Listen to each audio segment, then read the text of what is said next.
Hola, soy Janina, soy psicóloga, profesora en psicología y trabajo dando educación sexual integral hace más de 10 años. Me especializo más específicamente en capacitación de adultos formando a futuros docentes. Hoy vengo justamente a contarte el ABC de la educación sexual integral, por eso te voy a contar una serie de cositas. Primero, ¿qué entendemos por educación sexual integral? Probablemente hayas escuchado que nos referimos mucho al concepto de sexualidad y lo primero que se venga a tu mente tenga que ver con la palabra prohibida, SXO. En realidad, estamos hablando de sexualidad como un concepto mucho más amplio que abarca una serie de dimensiones que exceden específicamente la genitalidad. Por eso, como primer punto, hay que diferenciar el concepto de sexualidad de la genitalidad y a partir de ahí empezar a pensar entonces, ¿qué es esto de la sexualidad integral? ¿Por qué decimos que es integral? Porque en realidad el concepto de integralidad tiene que ver con una serie de dimensiones que tradicionalmente no incluíamos dentro de la vieja educación sexual. Por ejemplo, los aspectos sociales, más específicamente afectivos, éticos, que justamente ahora sí lo empezamos a incluir. ¿Cómo hacemos para incluir estos aspectos o bajo qué forma aparecen estos aspectos? Probablemente hayas escuchado que la ESI abarca 5 ejes. Estos ejes son cuidar el cuerpo y la salud, que es lo que nosotros conocíamos antiguamente como la vieja educación sexual, donde te enseñaban los métodos anticonceptivos, donde te enseñaban cuestiones respecto de la menstruación y demás, o los cambios que sufría el adolescente en su momento de pasaje, ¿no? de adolescencia a adultez, y valorar la afectividad, garantizar la equidad de género, respetar la diversidad y ejercer nuestros derechos. Esos son justamente los que se vienen a agregar a lo que antiguamente se trabajaba en las escuelas. Ahora, ¿cómo pasamos de dar esa antigua educación sexual a la más conocida educación sexual como integral, abarcando todas estas dimensiones? Como antecedentes, nosotros tenemos varias leyes. Ahí hay algunas, como bueno, el programa que es bajo el cual se crea, a partir de la ley 26.150, que justamente crea el Programa Nacional de Educación Sexual y Procreación Responsable, y también avalada por la Ley de Salud Sexual y Reproductiva, entre otras cosas, y otras leyes que de alguna manera promueven y permiten y habilitan más derechos para, sobre todo la mujer, como la CEDAW y otras leyes que trabajan en pos de los derechos de la mujer, incluso de las disidencias como la ley de identidad de género. A partir de todas estas leyes en la Argentina y promovidas justamente por el movimiento feminista, de ahí la conexión, se empiezan a ampliar esos contenidos y en nuestra provincia, más específicamente en Santa Fe, se termina afirmando justamente que existen estos 5 ejes y que en realidad deberíamos trabajar con esto. Digo esto porque la antigua ley 26.150 tenía un artículo, que era el artículo 5, que decía que uno debería adecuar esos contenidos de acuerdo al ideario, y esto muchas veces ocasionó en las escuelas privadas religiosas, de corte religioso, más específicas y confesionales, que esto se trasladara como educación para el amor. Ahora, ¿por qué nosotros no trabajamos con educación para el amor o no consideramos la educación para el amor como parte de la ESI? Porque justamente estaríamos dejando de lado los otros contenidos que decíamos que deberíamos trabajar dentro de la educación sexual integral. Dejamos ejes por fuera. Entonces, no solo que no trabajamos algunos ejes, sino que a su vez estamos vulnerando algunos derechos, como el de proveer de información científica, justamente, y a eso iba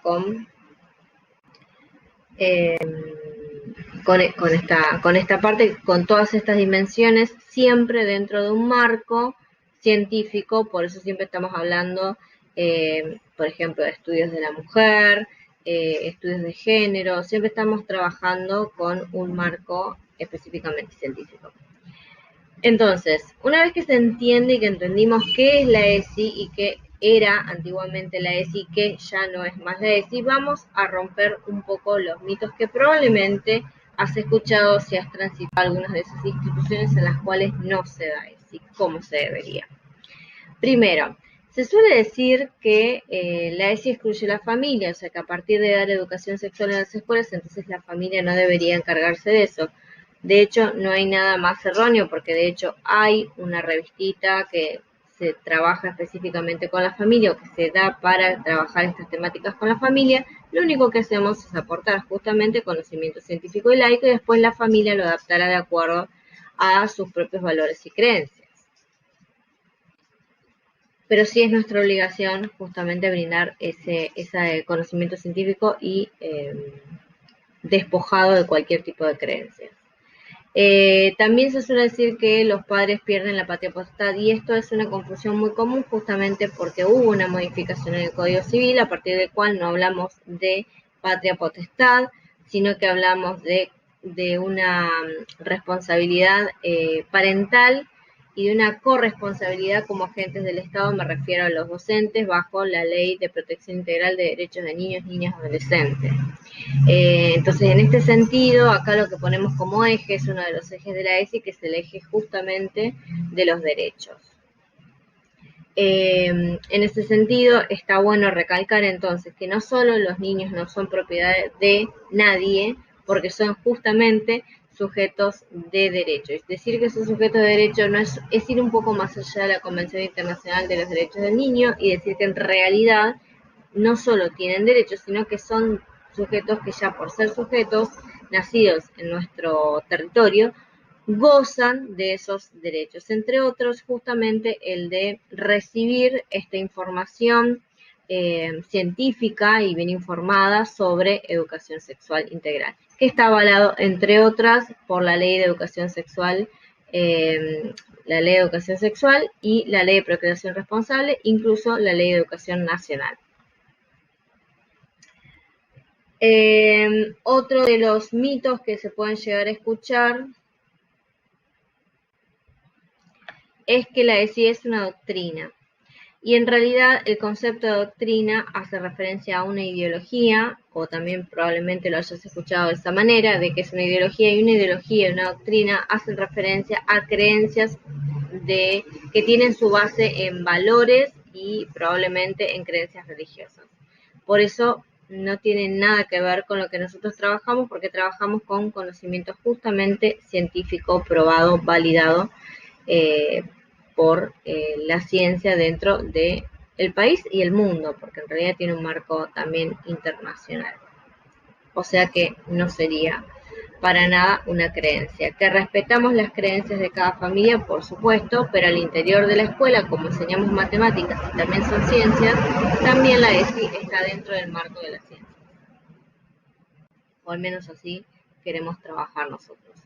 Y otro de los mitos más comunes que podemos llegar a encontrar dentro de las escuelas es decir que les enseñamos a los chicos a masturbarse. Y en realidad esto tiene que ver con la confusión de lo primero que aclaré, que es lo que antes era la educación sexual, que estaba asociado específicamente al cuidado, a la prevención de enfermedades de transmisión sexual, por ejemplo, porque esto se enseñaba en séptimo grado o en el secundario. Hoy, ¿cómo se enseña la ESI? En realidad, la ESI la estamos trabajando desde el jardín de infantes, inclusive desde maternal, lo podemos pensar siempre y cuando el docente que lo dicte tenga la formación y lo pueda hacer. ¿Por qué? Porque en realidad la ESI no tiene que ver con un momento del desarrollo. No es algo que se tiene que trabajar en un nivel, sino que son contenidos que atraviesan toda la currícula de todos los contenidos de todas las áreas que se dan como conocimiento científico o como CBC dentro de las escuelas. Por eso, en cada área, matemáticas, ciencias naturales, formación ética, incluso educación física, y todas plásticas y todas las otras demás asignaturas que probablemente no se consideran como las más primarias, pero todas, absolutamente todas, inclusive toda la institución en realidad, debería tener esto que nosotros consideramos como perspectiva de género, que no es otra cosa que empezar a pensar en clave de ESI, ¿no? Empezar a pensar en clave de diversidad, empezar a pensar en clave de todos estos ejes que tiene la ESI, ¿no? Respetar los derechos, respetar la afectividad, promover justamente el respeto a partir de considerar la diversidad como base de nuestra sociedad y de nuestra condición de seres humanos. Así que bueno, espero que te haya sido de validez esta información que te estoy dando muy acotadamente, porque hay muchísimo más, pero bueno, si querés más información, no dudes en dejármelo en comentarios y te puedo remitir ya sea a más bibliografía o a algún otro video que te pueda hacer esclarecedor. Que tengas un buen día.